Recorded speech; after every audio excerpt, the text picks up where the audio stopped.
우리는 같은 사물을 보고도 다르게 인식할 수 있습니다.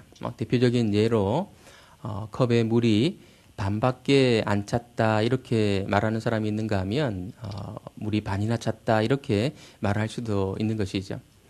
사람은 누구에게나 다 장단점이 있기 마련인데 어떤 사람은 다른 사람의 장점을 먼저 보는가 하면 또 어떤 사람은 다른 사람의 단점을 먼저 보기도 합니다. 이것은 인식의 문제로 특별한 계기가 있지 않은 한은 잘 바뀌지 않습니다. 만일 내 인식이 더 넓어지는데 고통이 꼭 필요하다면 나는 내 인식이 더 넓어지는 그 길을 선택하겠습니까? 아니면 내 인식이 넓어지지 않더라도 고통을 피할 수 있는 그 길을 선택하시겠습니까? 바로 앞단락에서 시인은 절망을 노래했습니다. 성전이 파괴되고 나라를 잃고 포로가 되어서 끌려가는 그런 상황을 경험하면서 자신이 겪은 낙심과 절망을 구구절절히 표현했는데요. 이런 고통은 직접 경험해 보지 않고는 그 고통을 이해한다 이렇게 말할 수 없을 것입니다.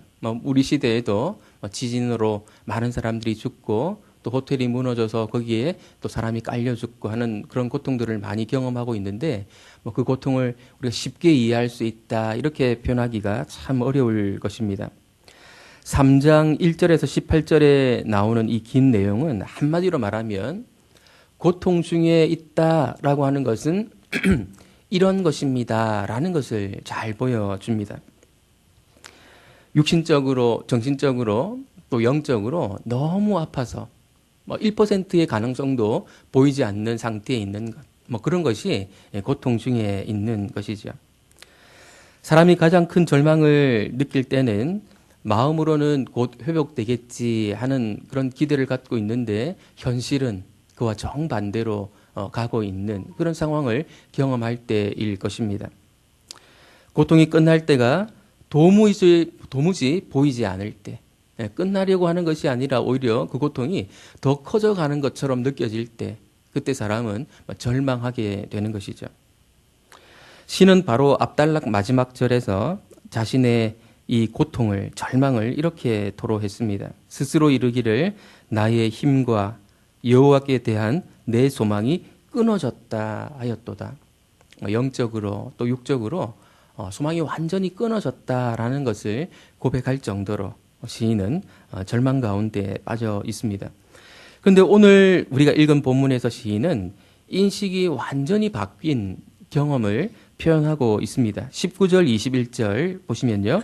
내 고초와 재난 곧 쑥과 담즙을 기억하소서. 내 마음이 그것을 기억하고 내가 낙심이 되오나 이것을 내가 내 마음에 담아두었더니 그것이 오히려 나의 소망이 되었사옴은 심판의 고통을 마음에 담아두었더니 그것이 오히려 소망이 되었다 이렇게 표현하고 있습니다. 뭔가 시인에게 아주 중요한 인식의 전환이 있었던 것이 분명한데요.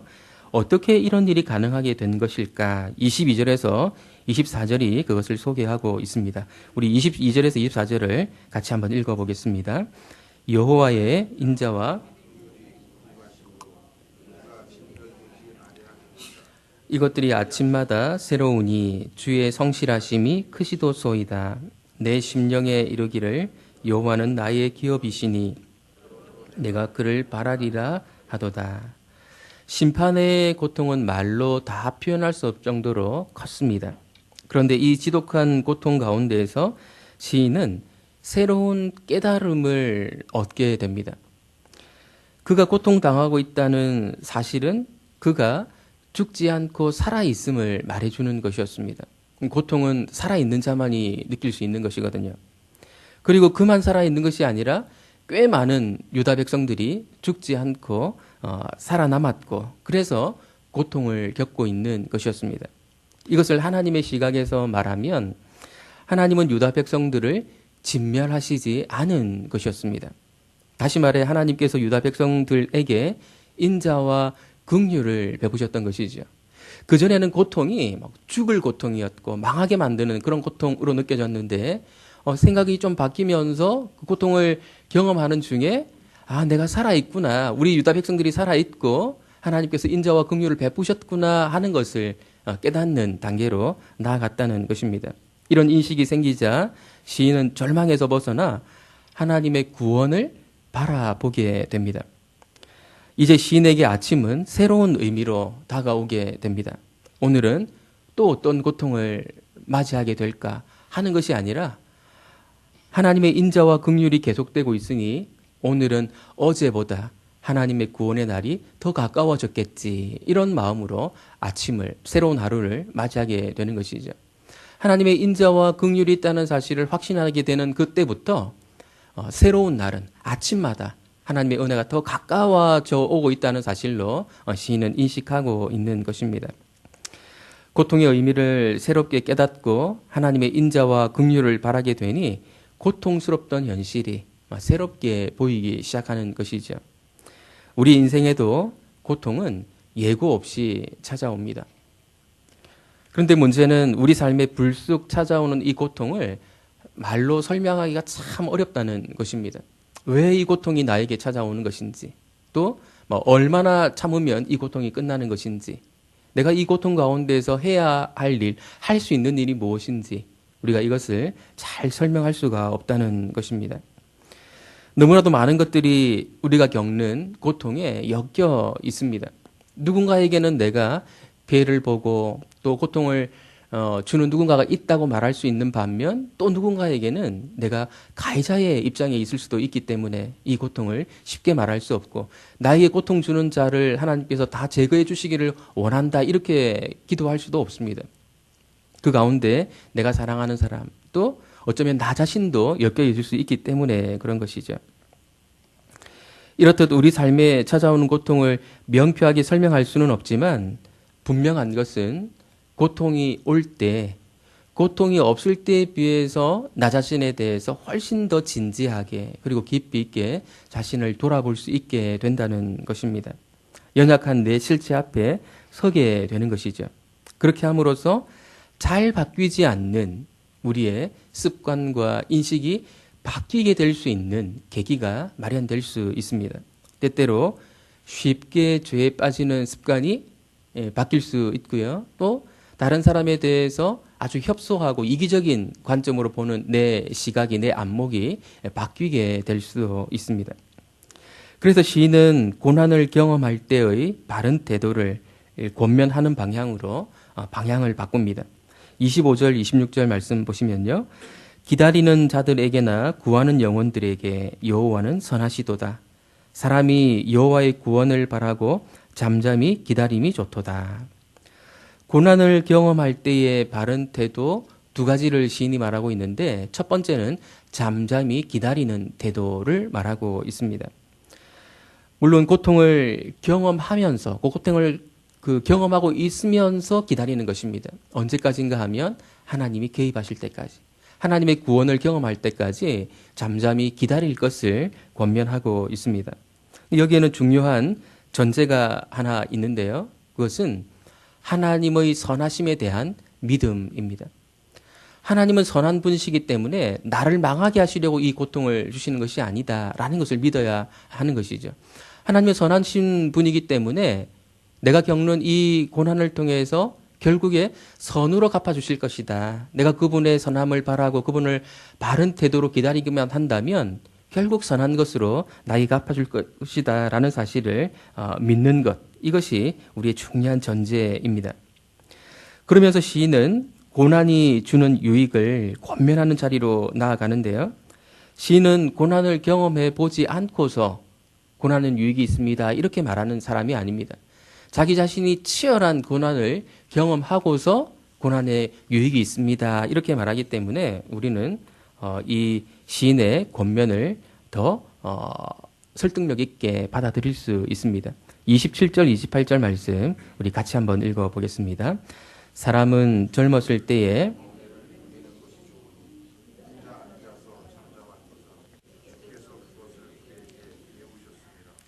멍에라는 단어는 감내해야 할 고난을 의미합니다. 멍에를 매는 것이 좋다는 말은 고난을 참아내는 일에 유익이 있다 이런 말이고요. 고난이 하나님께서 그의 백성들을 올바른 길로 인도하시는 수단이 된다는 사실을 암시하고 있습니다. 실제로 저는 소를 키워보지 않아서 잘 모르지만 소 같은 경우에도 멍에를 메우게 되면 바른 길로 나아가도록 만들어 준다고 합니다. 아마도 무겁기 때문에 자기 가고 싶은 대로 함부로 가지 못하고 바른 길로 가게 만들어주는 그런 효과가 있는 것 같습니다.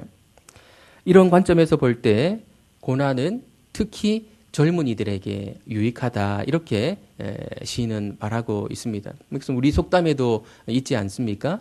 젊어서 고생은 사서도 한다 이렇게 말하는데 시인이 고난을 권면하는 이런 모습으로 완전히 달라진 모습을 보여주고 있습니다.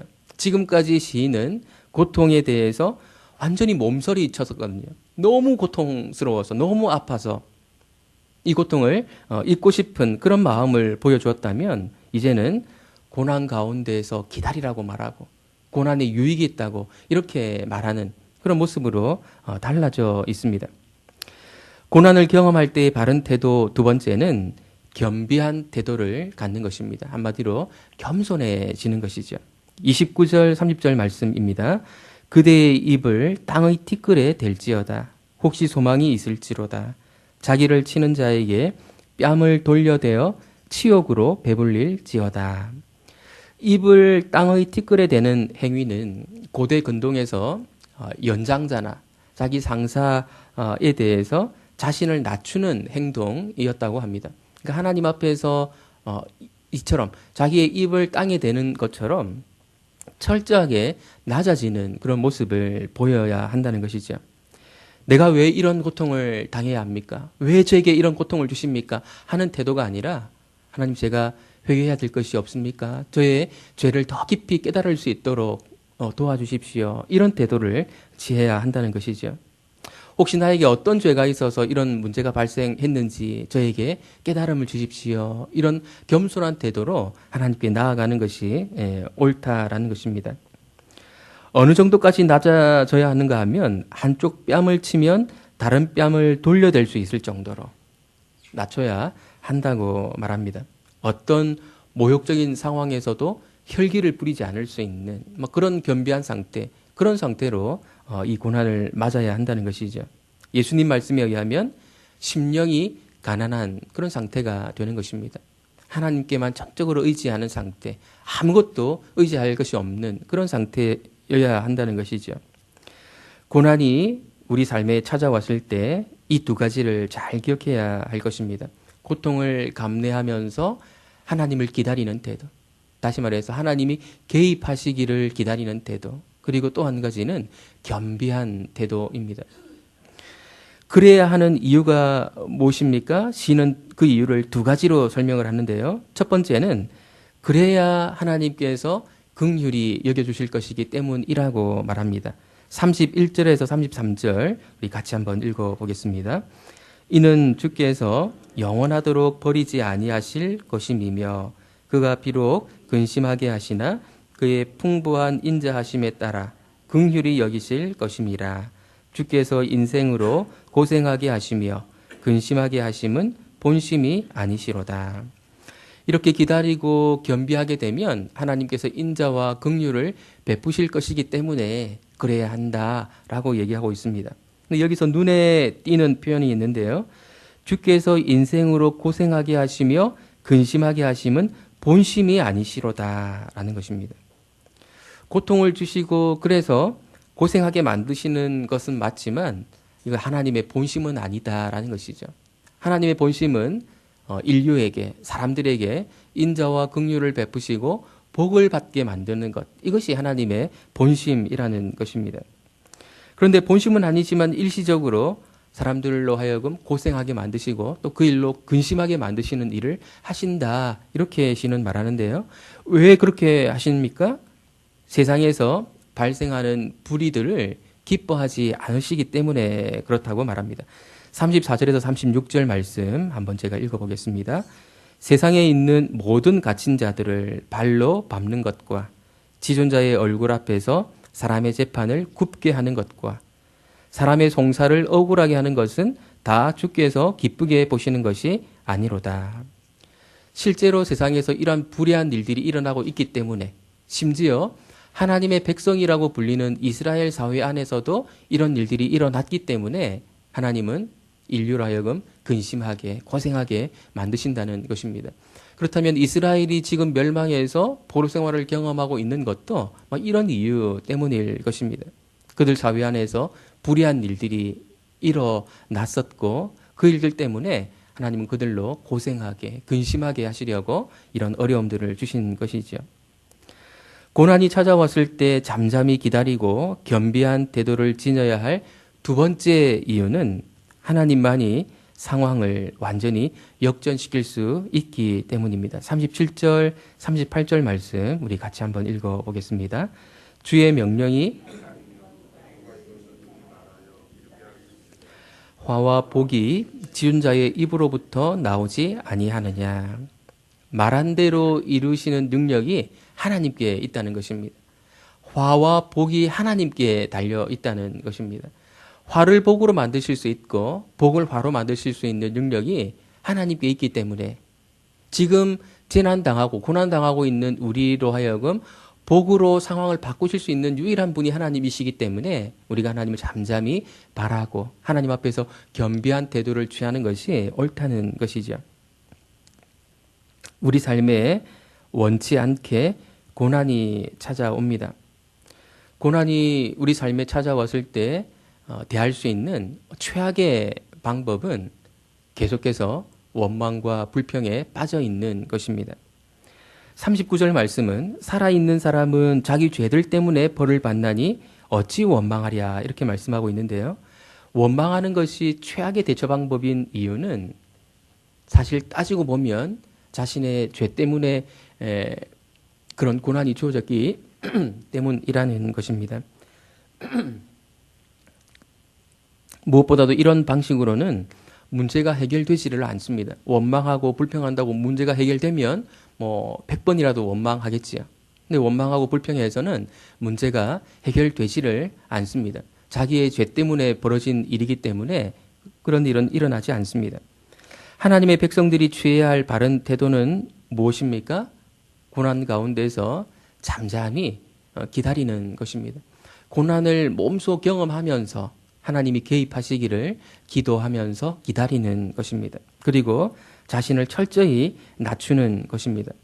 더 회개해야 할 것이 없는지 자기를 잘 돌아보면서 그 시간을 보낼 필요가 있습니다. 이것이 문제를 풀어가는 바른 방식이고 하나님께서 원하시는 방식입니다.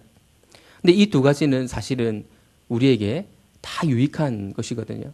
하나님을 바라면서 기다리는 것, 그리고 겸비한 태도를 갖는 것, 이것은 우리를 더 온전하게 만들어주는 것이기 때문에 이것을 경험하는 중에는 너무나도 고통스럽다 말할 수 있지만 사실은 우리에게 지나고 보면 너무 유익했다라고 고백할 수 있는 일들인 것입니다.